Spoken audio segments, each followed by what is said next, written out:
Rakyat itu pasti akan mendorong sekeras-kerasnya. Tapi dalam perjalanannya ternyata kan banyak janji-janji Jokowi juga yang ternyata tidak direalisasi. Kan people power itu di Indonesia ya, sejarahnya itu kan ketika 98 aja ya, gerakan rakyat yang berhasil menggulingkan Orde Baru. Nah, Ikut demo nggak lu? 98 lo masih sekolah tuh, Bos. Belum. Gua ikut. Ikut. Tarik lagi. 98 belum, masih SMA. Iya, Masih muda saya. Ikut.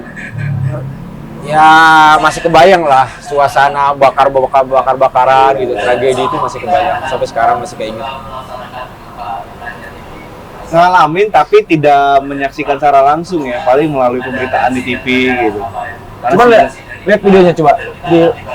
Di langkah ini maksudnya yang diharapkan dimakjulkan itu memang ada secara kenegaraan, ada ya langkah-langkahnya ya.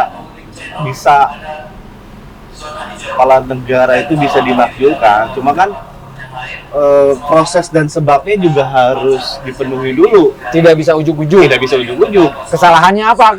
Jokowi ini ada kesalahan. Apa kesalahannya? Ada nggak ya? Ada nggak ya? Sebenarnya sih kalau dari kacamata para pakar maupun lawan politiknya itu cukup banyak. Dan ada beberapa poin yang menurut lawan politiknya Jokowi itu memungkinkan untuk dilakukan pemakjulan. Pertama, soal Muldoko. Muldoko itu kan pejabat negara, pembantu presiden yang dianggap cawe-cawe dan membegal partai politik, dalam hal ini kan Partai Demokrat. Nah, bagi politisi Demokrat, pembegalan partai ini itu tidak lepas dari peran Jokowi. Kenapa? Karena ya Muldoko ini kan anak buahnya Jokowi. Orang terdekat. Iya, benar. Bahkan ada yang menganggap bahwa ya jangan sampai ini adalah perintah langsung dari Jokowi. Khawatirnya kayak gitu kan? Ya. Khawatirannya. Nah, mereka membandingkan dengan Watergate. Watergate itu sembunyi-sembunyi, tapi karena kasus Watergate di Amerika itu akhirnya ya si presidennya mundur. Terbukti kan kalau itu mah. Nah, iya. Ada terlibatan. Tapi cuma masang itu loh, masang apa sih namanya tuh, rekaman gitu. Nah, kalau ini udah aksi, udah jelas-jelas Muldoko ingin mengambil alih Partai Demokrat. Kalau politisi Demokrat menyebutnya Legal. rumah yang terbaru, rumah saya bakal diangkut. Ya, betul. Nah, bagi mereka Begal itu politik lagi ya? Bukan.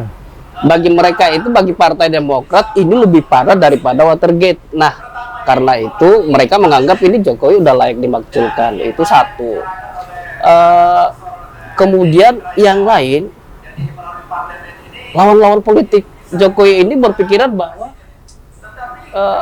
Jokowi dalam tanda petik itu menguasai dan memerintahkan penegak hukum, lembaga penegak hukum untuk menggolkan atau melaksanakan perintah dari penguasa untuk menghancurkan lawan politiknya. Ya, meskipun ini hanya narasi ya, karena itu susah dibuktikan kalau itu, tapi ya banyak, termasuk Denny Indrayana beranggapan seperti itu. Makanya ya Jokowi layak dimakjulkan menurut dia ya. Jadi kita ini menyampaikan apa yang dikemukakan oleh para lawan-lawan politik Jokowi.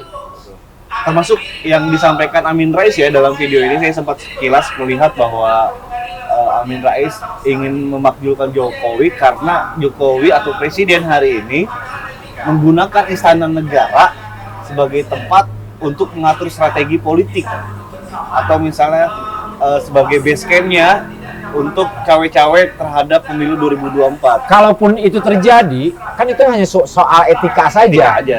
Nah, kalau yang namanya etika emang ada implikasi hukum? Nggak ada. Namanya Etika loh, iya. sama juga etika. Paling sosial kan kalau itu. Iya, sosial gitu kan, akhirnya menjadi negatif. Nah, makanya karena ini tidak ada implikasi hukumnya, maka yang cocok adalah lewat pemakzulan. Karena pemakzulan itu kan bukan karena faktor ini saja, faktor pidana saja, tapi udah masuk dalam etika, misalkan ya segala hal lah yang dianggap mengancam kedaulatan negara. Makanya ya seperti itulah pemakzulan. Kalau pidana ya larinya ke penegak hukum gitu kan. Sebenarnya bukan barang yang baru ya, isu-isu people power pemakzulan ini ya. 2019 sudah gagal, 2024 kemungkinan dikumandangkan kembali. Ini sudah ada di Solo ya awalnya ya. Gerakan ini sudah ada di Solo dan katanya ini akan menyebar di beberapa kota-kota besar termasuk di Bandung, nanti ada di Jakarta dan sebagainya. Itu salah satu peran oposisi nggak sih? Sebagai mengingatkan, sebagai pengingat.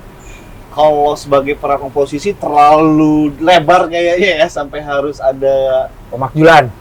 iya sampai ada People power. inisiasi, iya Inisiasi inisiasi people untuk power. people power. Yang seharusnya itu nggak usah terjadi aja dah. Kecuali Gitu, kalau gimana sih? memang enggak, people power itu bisa dilakukan kecuali kalau memang ada hal-hal fatal yang dilakukan sama kepala negara. Hal-hal fatal itu mungkin ya termasuk juga korupsi kali di sana. Ya. Sudah terlihat penyelewengan anggaran dan sebagainya, itu baru bisa dilakukan pemakzulan atau people power. Tapi kalau sejauh ini kayaknya apa kita nggak tahu ya? Ya karena kita tidak mampu mencapai data tersebut. Tidak ada data yang beredar. Tidak ada data yang beredar. Lah, masyarakat mana bisa ya untuk mendapatkan data-data seperti itu? Kita selalu pada posisi masyarakat atau pihak-pihak lain pada posisi berasumsi, menduga-duga gitu. Semua data-data itu berdasarkan feeling. Jadi kalaupun akhirnya muncul kritikan, ya namanya juga asumsi ya. Kritikannya berdasarkan asumsi ya. Seharusnya juga tidak direspon secara berlebihan juga sama negara gitu. Karena kita tidak membuatkan memiliki data-data tersebut. Iya sih. Selama ini negara dari pemerintah daerah, negara itu dari pemerintah daerah, tingkat desa, camat, emang mau memberikan data-data gitu kan, hal-hal yang bersifatnya anggaran. Nggak mungkin. Kayaknya susah. Kalau secara umum ya, tapi kalau secara rincinya enggak. Meskipun undang-undang keterbukaan informasi publik itu ada. Cuma yang mengherankan kenapa sih menjual-jual ayat ya? Sampai jual-jual agama, membungkus agama untuk mengkonsolidasi masyarakat marah terhadap rejim hari ini gitu. Persoalan besar. Kenapa harus dibawa? Persoalan besar untuk memecah persatuan. Karena melihat orang-orang yang pemahamannya sedikit kemudian disiram atau bumbui masalah-masalah agama mungkin akan terusik ya. Akan Ya, bangkit sementara gitu. padahal tafsir agama juga banyak kan. Iya, bisa luas, Bisa tidak luas. sesempit itu kan. Misalnya yang disampaikan Amin Rais itu soal jihad itu kan relevansinya mungkin ketika zaman Rasulullah berbeda dengan relevansinya pada saat ini gitu kan. Karena ruang dan tempatnya juga berbeda. Pemaknaannya ya, tapi kalau misalnya secara tafsirnya mungkin sudah. Nah, tuh untuk relevansinya ke Indonesia kayak gimana? Nah, Wah, itu dia. kalau melihat dari video ini masih belum nangkep sih pesan yang ingin disampaikan lebih detailnya. Terlebih Saya sih- juga responnya juga nggak terlalu banyak gitu. Apa yang dilakukannya? Berarti apa? Saya sih melihat ini lebih pada serangan lawan politik gitu ya. Karena ini bukan yang pertama, ini udah Ya, 2019 sudah ada. berulang kali dan itu selalu digagalkan oleh penguasa gitu kan. Ya hebatnya penguasa, dia mampu menggagalkan semua langkah-langkah lawan politiknya dan berhasil membungkam mereka. Nah, menurut saya lawan politik ini, anggaplah misalnya Amin Rais ya, harusnya punya strategi baru, jangan strategi lama yang kemudian diulang kembali, yang sudah jelas-jelas itu gagal. Ya, harus cari strategi baru dong. Apalagi Amin Rais kan tokoh reformasi Iya, tokoh gitu nasional. kan. Apa gara-gara itu dulu dia sempat berhasil seorang sosok Amin Rais dengan kejayaannya mengerahkan people power terus pengen mengulang sukses Iya. lagi. Itu Iya, kali ya? pasti itu. Tapi kan dia sudah berulang kali gagal. Dia hanya berhasil di 1998, itu pun dia tidak sendiri. waktu itu kan semuanya bersatu. 25 Semua tahun elemen, lalu. iya. Dan itu pun bersatu. ujung tombaknya adalah mahasiswa juga menjadi apa namanya tuh. Dan tokoh-tokoh reformis pun bersatu hanya beberapa bulan atau beberapa tahun. Iya, karena setelah itu mereka bercabang-cabang, ada yang lari ke PDIP, ada yang ke Gerindra, bikin PAN. ada yang ke PAN, dan sekarang cabang-cabang ini justru kembali menghadang Amin Rais yang notabene di tahun 1998 itu mereka bersatu.